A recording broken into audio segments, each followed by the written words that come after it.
Filmmakers Lab. Lena Colleen.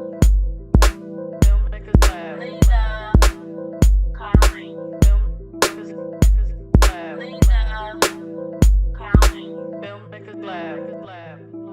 Filmmakers Lab. Welcome back to Filmmakers Lab Podcast, where we educate you about the film industry and inspire you to follow your dreams. My name is Lena Colleen, and my guest today is Vincent Levy Bryant, composer. PKA V Levy. V-L-E-E-V. That's right. Yeah. We got that. Got to drop the V Levy in it. Too much work to get to that. I like the V Levy though. Yeah, and all the rappers know me as V. They call me V-Lee for short. You know, Onk and a V-Lee. Anyway.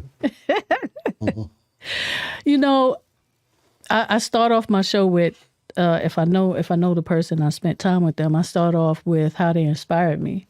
And the way you inspired me was watching you when we did the 48-hour film, compose a score for the film in no time.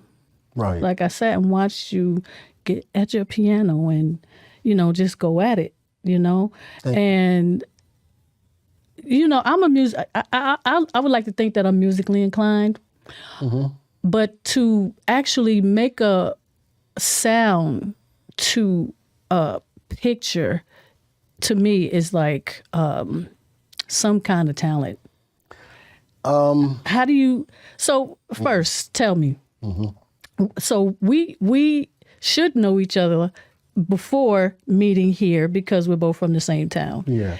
And it's so crazy because your piano teacher was my dance teacher, Gloria And we Jackson. just found that out. I know that That woman used to crack my fingers with a big... That's insane. She used to crack my fingers with this World's Fair pencil. Oh my God! I was studying Hannon and classical training with her. Right. Jazz training with my dad back at the house. But that woman, and I told my mother, and my mother came with me. She said, "Do you think it was effective to hit him on his fingers? He's very sensitive about that." And she was like, "Gloria was not a joke." She was like, Well, that's funny because she was a totally different dance teacher, though. "Of course she was. She was different, But I was like, I'll tell you why she was like She this. was a sweetheart to us. I was a troublemaker. I was a mischief. there you I was go. always goofing. I'm not surprised. And I would practice real fast and get it and go in and play it. She said, "You're not reading that. You've learned it, and I need you to read it." And I was like, "Okay." So I'm reading it now, and I'm changing. She says, "You're being funny," and that was how she was with me. Things got smoother, better later because I was one of her top students, Right. especially for like the little recitals. And then I was involved with Dr. Spiegel from 59, and you remember PS 59? Of course. Okay, well, he used to go around and pick out all these talented kids. My brother won drumming competition, and just when I was supposed to be up for the piano recital, I was out front of the place with the hot dog vendor, and yeah, true story. And you missed it. And I missed my time to come up. Wow. Oh, forget it. But how did you get into it? Was it that, playing the piano? How did you actually get into composing? I had nephritis. I went to PS 156. I had nephritis in the 5th grade. It was kidney disorder, devastating. I didn't know how devastating it was. They all made this big deal. And I was quarantined. I missed the whole 5th grade. Wow. And I was, firstborn. I'm a second-generation piano player. We had everything. I had my first Fender Rhodes piano. I was 11 years old. Nice. Farfisa organ, a spinet piano, and my brother had his drums. The other brother, Yosef, had his bass, and, Chuck had his drums. We played each other's instruments. But my dad would sleep in between his jobs. At the time, he was repairing TV and driving bus. But he left driving cab and then driving bus. Anyway, the point is, that was my video game. So we'd have all these TVs and whatnot that were broken in the basement, and the ones that were working, my father would say, "Turn the volume down, turn the volume off on the TV, down where you could hear it, and play along with the TV." that was to preoccupy me. That 11. So is pretty cool. That's how it happened, y'all. So you never know how it's going to, you're 11, you're a kid, you have an imagination, you're just having fun. But it didn't hit me how important that was and that it was a vocation until I met Curtis Mayfield. And that's when I told him that story, he said, I want you to look at this and tell me what you got. And I did.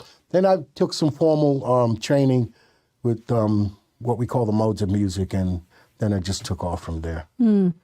My computer just locked on me.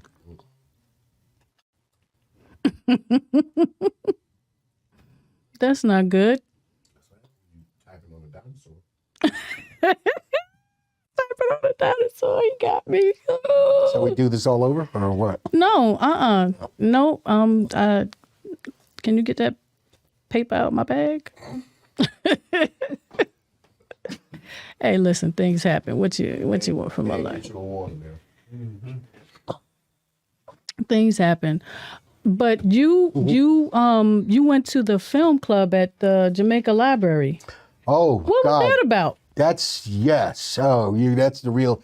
While I was 11, this all happened during the 11. My mother enrolls me in the Queens Branch, the Jamaica Branch Queens Library movie club.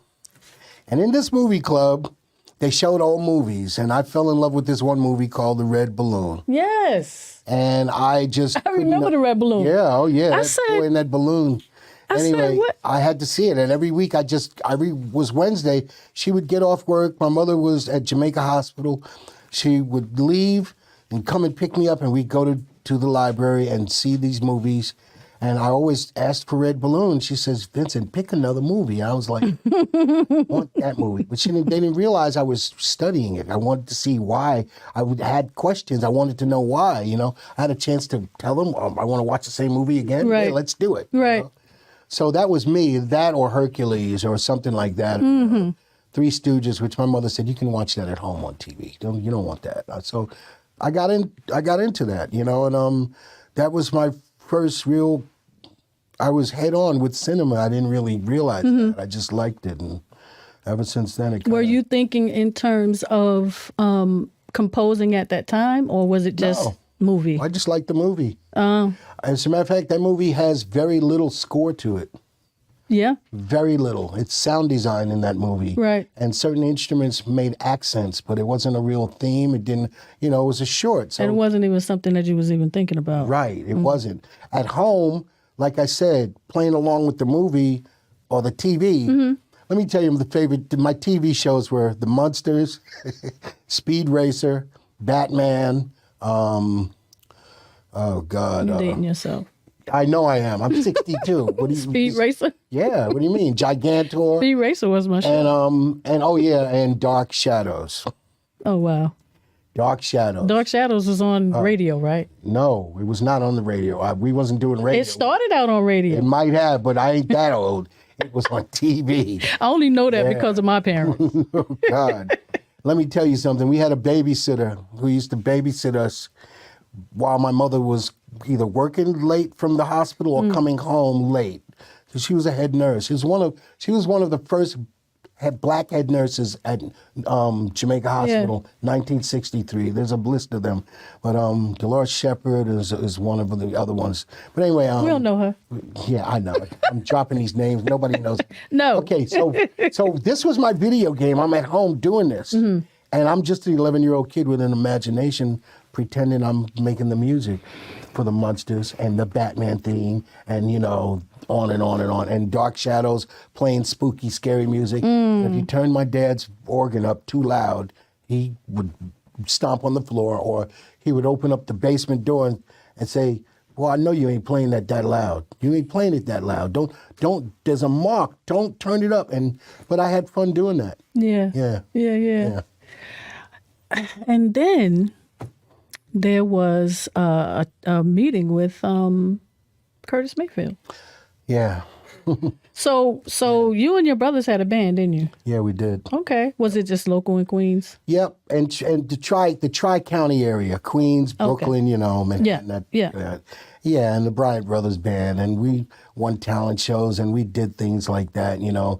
And it was the whole playing through the neighborhood. Yeah. Roy Benton, Brooke Benton's son, Yeah. was our first bass player. Before our little brother, Yosef, Joey, was our bass player. And when he finally became our bass player, that's when we could practice all the time, because we could only work out on the weekends.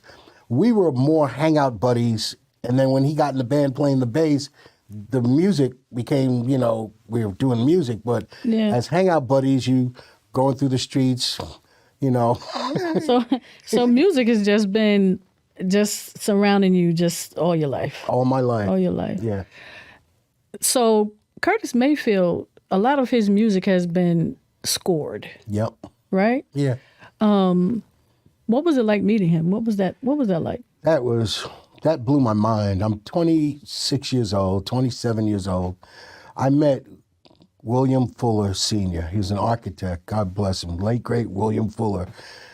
And he was an architect, and we talked. And I wanted to see what a recording studio in a home was like. Check out the design, the acoustics, Gotcha. soundproofing. And he said, come on, I got a client I did one for, blah, blah, blah. Like when I talk about people, I try to imitate them. And Bill took me out to this man's house at King Edward Drive over there off of Cascade. And I didn't know it was Curtis Mayfield. He never said. Oh, wow. And Curtis walks in, and I'm like, whoa. I mean, I literally got dizzy. I was like, I said, Curtis Mayfield. And he was like, hey, man, hi, nice to meet you. That's You're so playing cool. a nice piano, man. In 2 hours, the man was talking me into being in his band. That's cool. Yeah. How long did that last? 2 years. I mean, we did that tour. It was 2 months. England, Holland, the UK, and Asia, Japan. And rehearsing and working with him in the studio on I'm Gonna Get You Sucker, and the interning with him, and being at the studio with Carlos Glover. Carlos Glover from before the real what's the word, crunk. That's Carlos Glover. Okay. Lil Jon, yeah, but Carlos Glover invented crunk. Gotcha. And all of those guys, Marzette, God, I can't remember his name, but he had a studio, and they all used to go there. So were you scoring then? No, I impressed Curtis with what I knew about string arrangements and my own stuff. I had my demos. Okay. So no, I wasn't scoring, but I was hanging out with him. Right. He bought a brand new Prophet 5. They came out, the digital Prophet, and I was into synthesis, music synthesis. I started the first music synthesis workshop at Savannah State College in '79. I was about to ask you about that. Yeah, and I started programming for. He says, "Hey Vince, make a horn sound here." So I would do that. Make the string sound. And I would make the string sound, and I showed him I could do all of that stuff, and you could save it. You know, you could make the sound, write it in, save it, and then you could go to it as a patch, and that to him was like, wow, man. So it was back then. that was back, okay, Yeah. So do you only play the keyboards? What else do you play? I play piano, bass, drums, a little tiny bit of guitar, enough to get in trouble. Piano's my primary instrument, and now the pianos are controllers, so you don't, you know, it doesn't, if you have a piano background, that's all you really need to stick with, but you still have to study the timbre or the personality of the instrument that you're imitating. And what is a timbre? The timbre is, okay. I'm glad you brought that up. Okay, it is the style that the instrument is actually played in. Like violins are... the style. Right. Okay. Violins are... They're stroked, okay? And it's a certain way. And the way you make the tremolo on it, you have to make the tremolo with the finger. And so we have two things on the controller. Same thing on the synthesizers, because synthesizers were originally made to imitate sounds. So you have the portamento and the glide and the pitch. And then you have expression. So some of those are built into one wheel, and then pitch is built on the other wheel. So you could slide notes. Like imitating a flute was a breeze. Imitating acoustic guitar was a breeze. Okay. So all these different types of control mechanisms that go in the electronic side, the digital side, are to help the sample sound like the real thing. Sound like the real thing. And I was into mastering that way before they have the nice and you samples have now. Yeah. Yeah. Thank you. Thank you very much. You definitely have. I mean, I've seen it. I watched you do it, so I know that to be true. So tell me, how do you approach, what is your approach to scoring a film? Wow, that's a good question. My latest approach, and the approach has evolved. The approach has been, it started out with, okay, see, the first things first. You don't have an ego in it. There's no ego. Of course. Can't have it. It's not, we're not making a record. I'm not going to get to sing or rap on it or whatever. Right. I'm not going to be on stage dancing and singing, you know. It is what the director wants. It's his vision. That's to right. help tell the story. Yeah. You keep those three things in check, you have no ego in it. So you're waiting.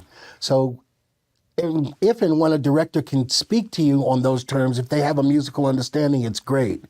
Most of them get in trouble because they want something that sounds like the next guy's movie, or they want something they heard before. So they give you what's known as spec music, and then you go from I there. didn't know that was a thing. Spec music. Okay. You know, if I get a filmmaker that gives me spec music again, I'm going to already know where we're going. Right. But it's I'd rather them tell me or try to explain what they want, and I try to come up with it, you know? But Gotcha. the whole thing with giving me somebody else's music, it's hard not to plagiarize when they want you to plagiarize it. They really do. It doesn't matter. And this is where you can't have any ego in it.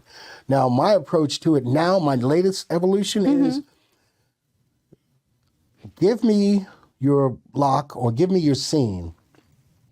Tell me what you want the scene to say, and I'll give you a few examples. And because now everything is touch, computer, digital, they have a million ideas, and they want you to make so many changes. So I have a cutoff on that.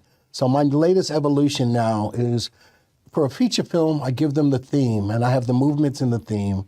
Then outside of that, I do the underscore, and then the underscore is going to dictate what that scene is saying or what it's saying for the character in the scene or how the outcome is. What is an underscore? Underscore is that music that you're really not supposed to recognize is there, but it gives you a psychological feeling about that Background, scene. Like the strongest point I could give you, two extremes, horror and romance. Okay. Horror films, you automatically know the boogeyman is coming. You know it's just about to go down. Right. It's about to be screaming and bloodletting. Right. You have to be scared out of your wits. Percussion is a big deal, and custom sounds that resemble percussion and resemble in danger. Like Got you. One of my favorite films is The Shining. The use of high-pitched strings. Another good film that does it for me is I got 2 or 3 of them, but The Shining is on the top shelf with the classiness of it, you know.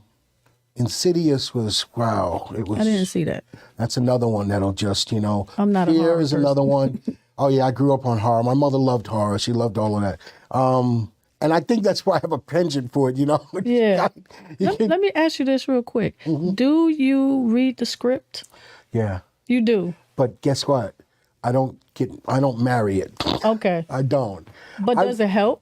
It does. I'm going to tell you why. Okay. It helps for the pacing of how many moods I'm going to have to go through with the characters. And sometimes there are different ways to do it. The protagonist, I'm going to follow them because it's their film. Of course. So I'm going to follow their lows and their highs. That's the first thing I'm going to do. I'm going to map that out with the director. Right. Then we're going to have some variations. Then after that, everybody else identifying who the antagonist is.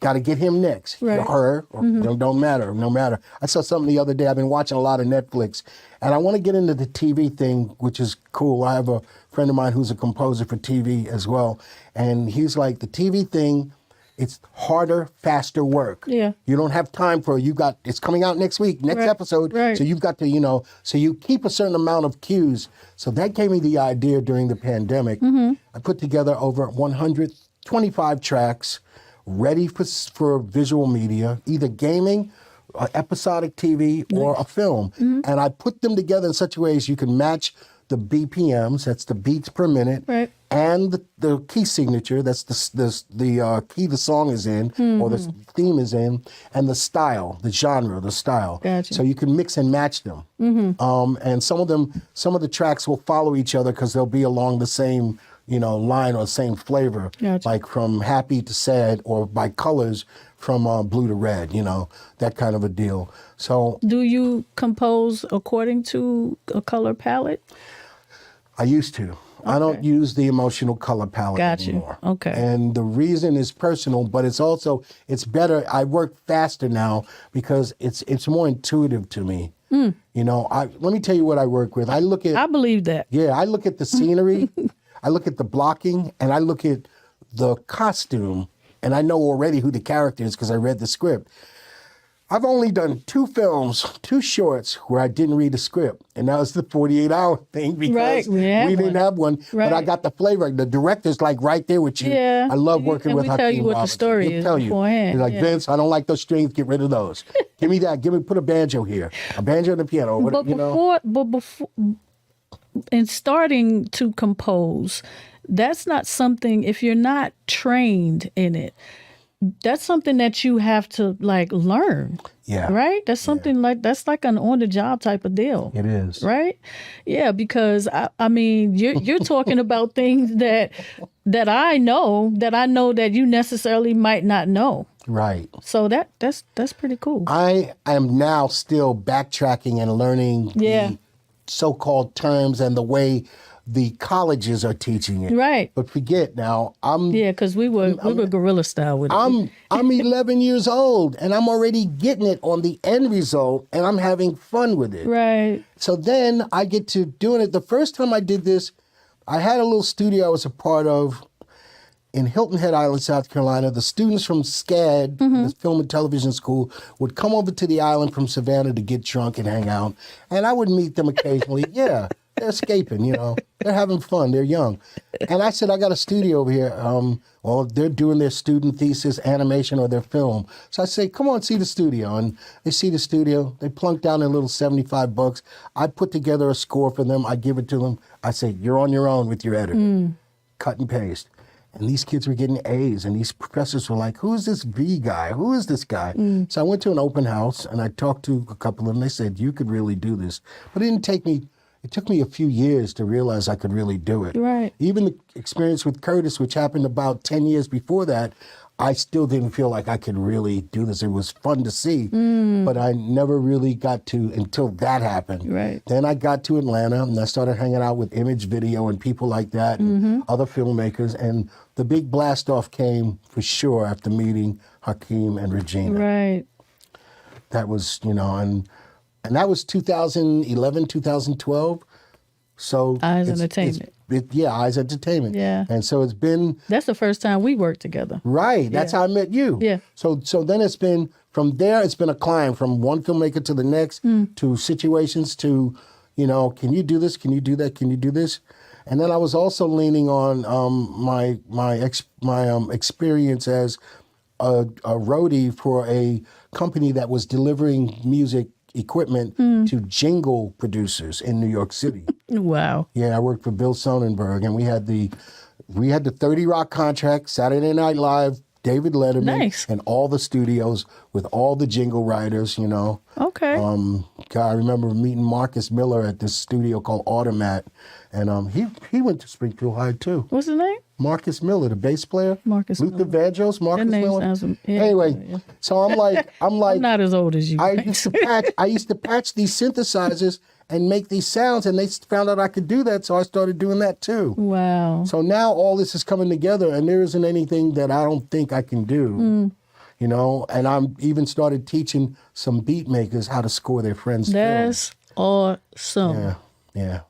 Because we talked about the difference in just making beats and scoring. Big difference. What's the difference? You're not making a beat. It's cool to you, and there are places for it, but it's not setting the mood. Yeah. Okay. It's not setting the mood. Yeah. It's not giving the person who's watching and viewing that psychological push to make the 2D image a 3D image in their mind and their experience of, enjoying the film. Right. So, the Batman is walking in when you hear that, da-da-da-da-da, blah, Gotcha. or you hear the low D, it's that moment. A guy like Hans Zimmer or a guy like, or any of these guys that score, they're going to give you what the character is calling for, the identifying thing for the character. Right. So it's a matter of reaching the psychological in you. But not everybody has that. That's innate. That's No, something it's a craft. Yeah, it's It is definitely a craft. Yeah, and I don't think I'm not trying to minimize it. I don't think it's something that you have to go to school for. I honestly believe that you can't teach that. It's weird because you're right. You are right. It's one of those things. It's more and more. You don't have to go to school for a lot of things. There's a lot of YouTubes that'll teach you. Yeah. And you have to get with your people that you hanging with, all your friends, all your filmmaking buddies. They got to come and rely on you. You got to rely on them, kick it with them, and you've got to get to a point where you're working together. And you are understanding how you work together to help tell the story. If you focus on telling the story, you're going to win. Exactly. That's it. What's your favorite genre to score? Oh, God. It's the one I have not done yet. That Horror. is. Oh, look at that. Horror. I can't wait. I have some stuff. I have one theme on my SoundCloud. And on that SoundCloud, I don't think I heard that one. You haven't, because if you did, you would let me know. Because on the theme, I have a warning. It said, you must be prayed up to listen to this. Oh, wow. Okay. And I'm very serious about it. Because when I wrote that track, it was some very serious darkness going on. I don't want to go and get into it. Yeah. Okay. Yeah. No, but it we was don't want to necessary. go into it. I don't. But the point is, I got to channel that. I don't have too much of an ego that I can't work into my craft. I got you. You know? I think Chet you Hopper should, is a though. percussionist. He told me, he said, let your ego come out in your playing. And I said, wow, I've always done it. I didn't know that I was doing it, but now consciously I know. And during that time, I wrote these 3 tracks, but that one track did it. And I got to tell you something. The logo, the picture I have on it is a giant spider, but that's just the beginning. So the I don't track even think I takes you. saw it. No, it's down in there deep. Yeah. But horror is what I haven't done yet, and I have so much that I want to do with that. That's some innovative stuff that hasn't been done yet. Halloween is another one of my favorites. Okay. You know, but action is with the big taiko drums, the big booms that go on, and the Iron Man, the Avengers. I love the Avengers. That stuff is so.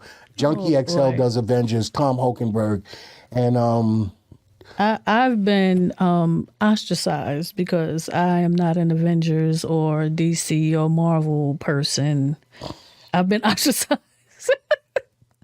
I just had a whole conversation about this with my cousin, and he's like, you don't know what you're missing. Yeah, but he's a sound engineer, so I could see why he would be so attracted to those type of films.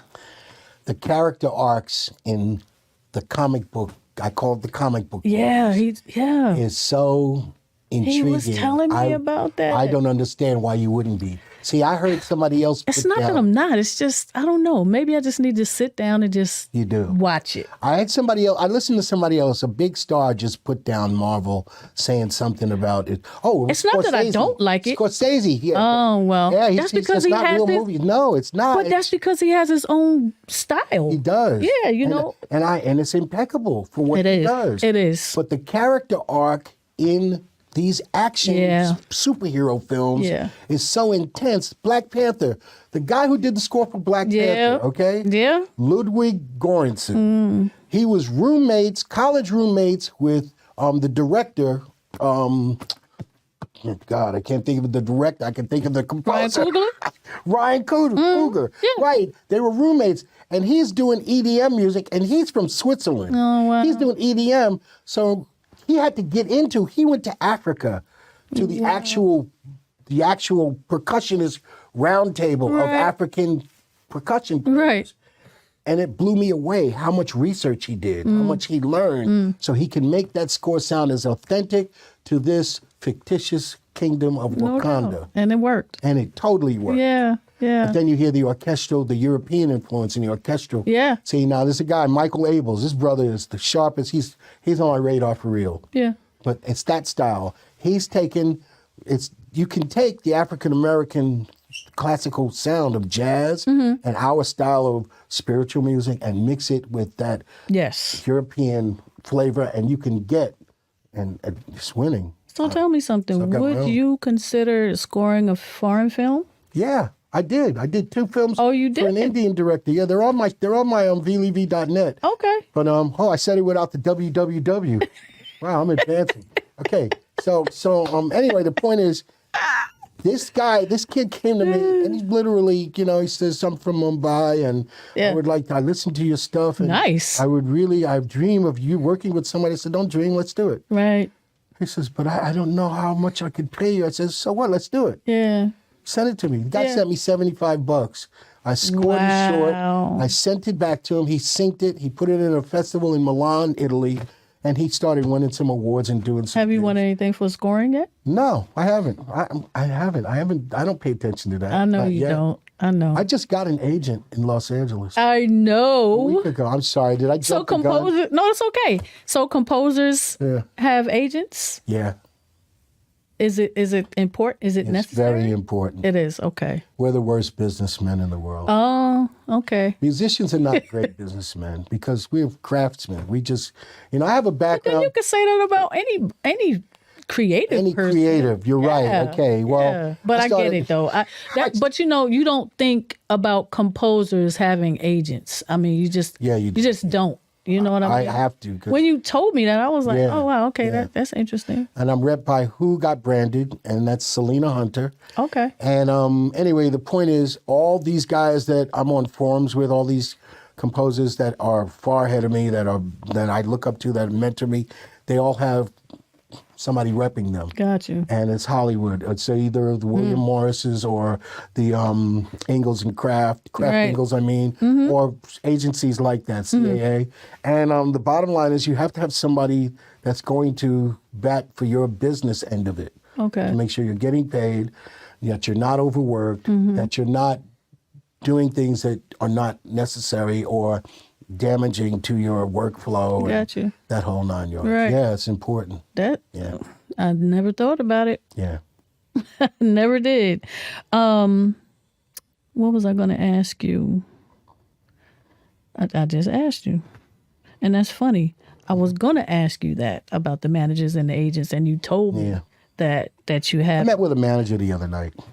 Yeah. He's very, very gung-ho and interested in management. So there's a difference in the agent and the manager. Big time. A lot of people don't know that. Yeah. Yeah. Agent gets you work. Right. The agents get And you work. negotiate your contracts. Right. They're about the money. Yes, And the they're about the managers, money. the managers are about you. They're about money, but they're about, they don't get you work. They're about positioning your career Right. and trying to guide you. More branding. Right, more branding. Right. And, we'll see how it goes. Yeah.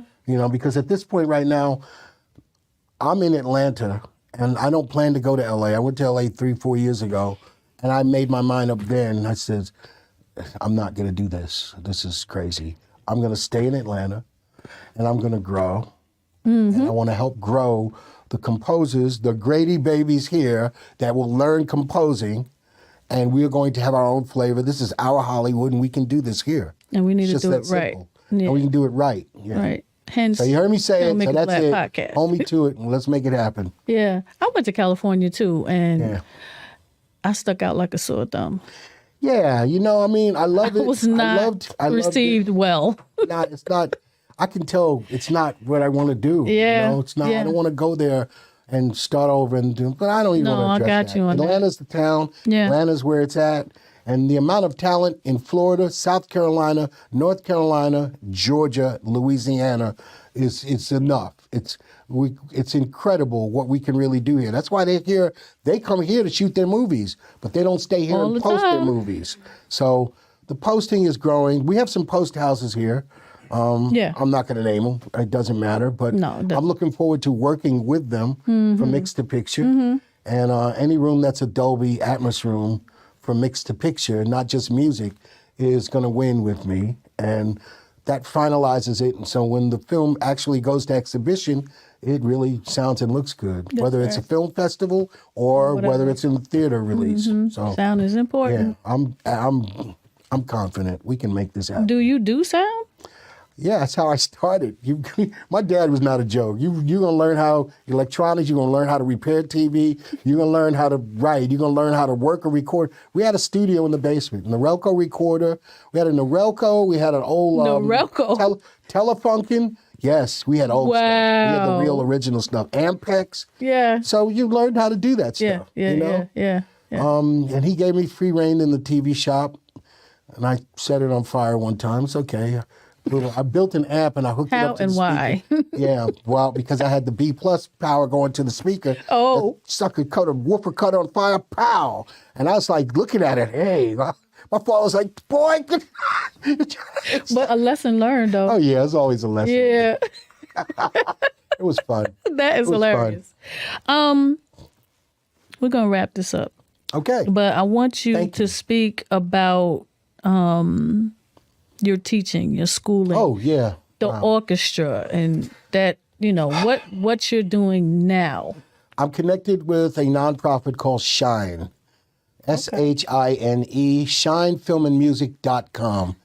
And run by Tracy Morris, and it is incredible what we can do now. And I'm teaching. I started teaching some of these beat makers, like I said earlier.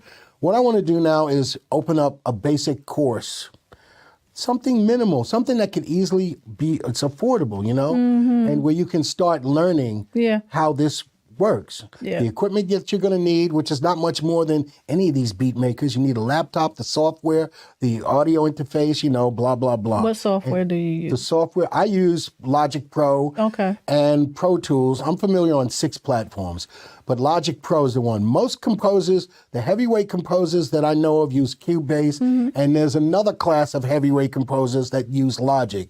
I lean more with the Logic guys, of course, because I use Logic. Right. But you can use Fruity Loops. Okay. You can use Ableton.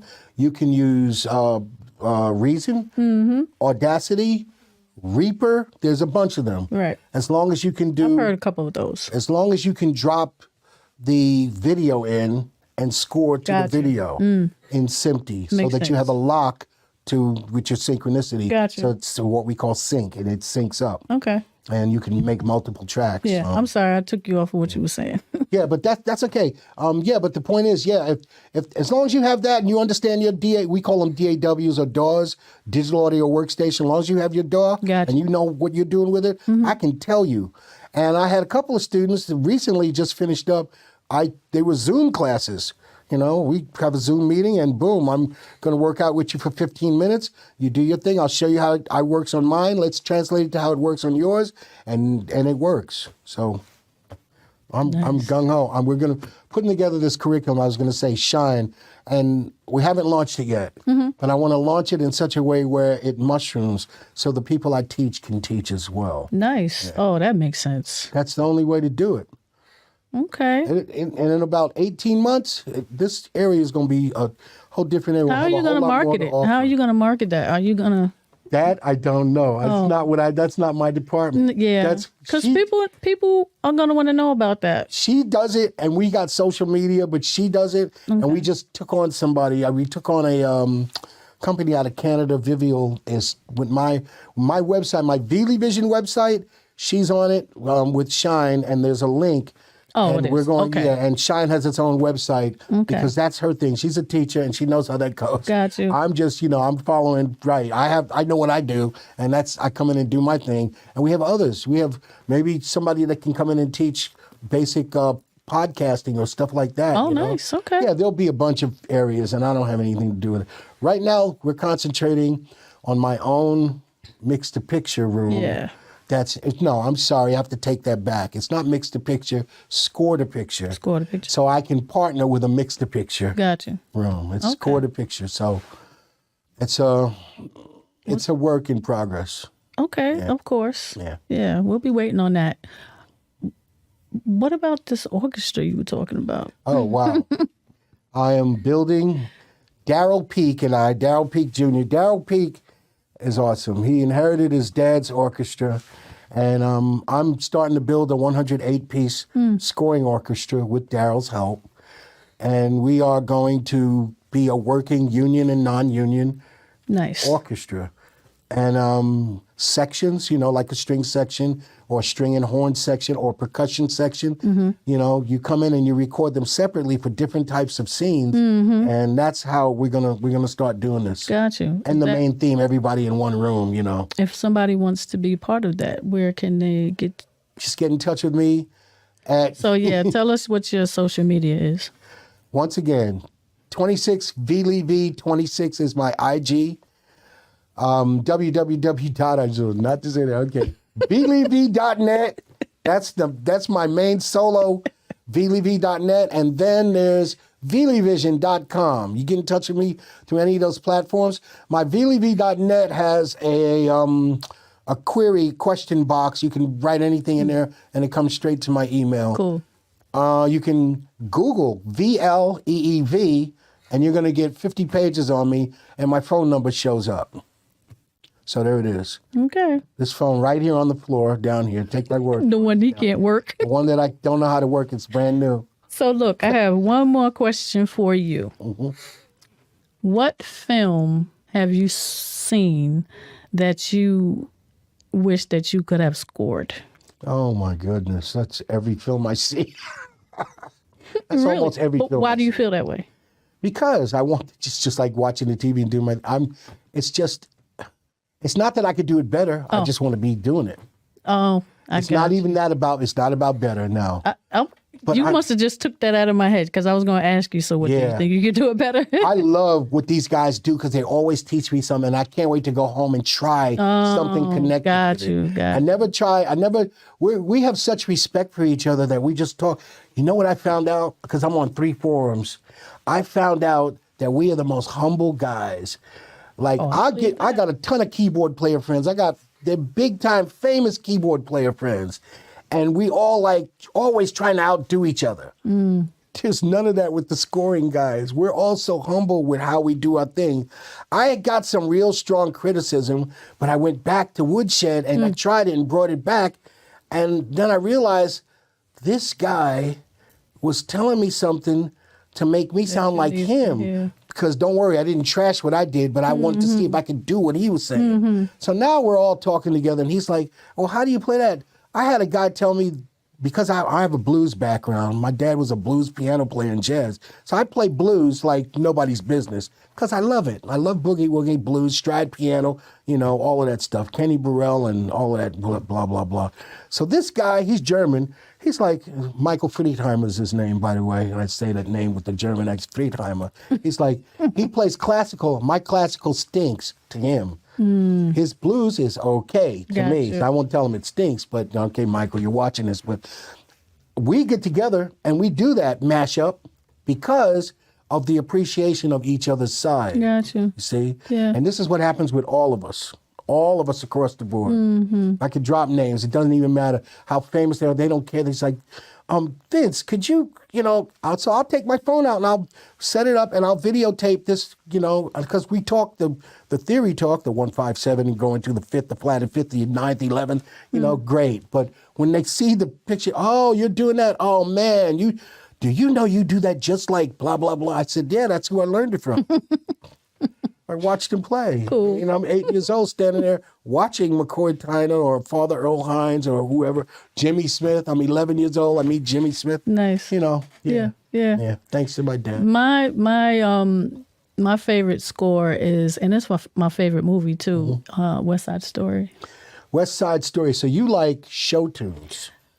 I guess. Yeah, you do, because that's a musical. It is a musical. Yes. But I mean, even when you listen to the score, like not the music that they actually dance to, but the original or the new one? No, the original. Yes. Come okay, on now, good. the Go original. I know. I haven't even seen the new one. Are you kidding me? It would probably just make me mad. Yeah. So No. you are talking the original. Yes, I'm talking the original. That's Leonard Bernstein. Leonard Bernstein. Yes. Yeah, he's one That's of my original. favorites. Yeah. And see, let me tell you why. Because he's a composer's composer. Yes, he is. So the songs, in its sense of I songs, they get their play out. But then when you see it breaks down, you can hear the music that's related. Yes. And it slides right into the psychological makeup of what the scene is going to say. Yes, and it slides into the songs, the music. Right. They segue into the songs. Exactly. Those are real musicals. And during that era, My Fair Lady. Yes. Even Singing in the Rain. Many Singing in the Rain. Yeah. All these, and even Broadway theater was so influenced to the point of, okay, we can imitate the movies, but it's a stage and it's one dimension. Yeah. but the music's gonna make it 2-dimensional. Yes. But we can't get the 3rd dimension out of it. Yeah. You see what I mean? Yeah. I do. See? I So- do. And I prefer, well, West Side Story was a Broadway show first, which I Yes. never saw, but I wouldn't even watch it. It wouldn't do it any justice. There you go. It's the music. Yes. It's always the music. Yes. Yeah. Vince, thank you for coming You're on welcome. my show. This was a pleasure. I Man, had to I do this. I felt appreciate it was it so so important much. to do this. Thank Yeah. you. Thank you Glad for you having came. me.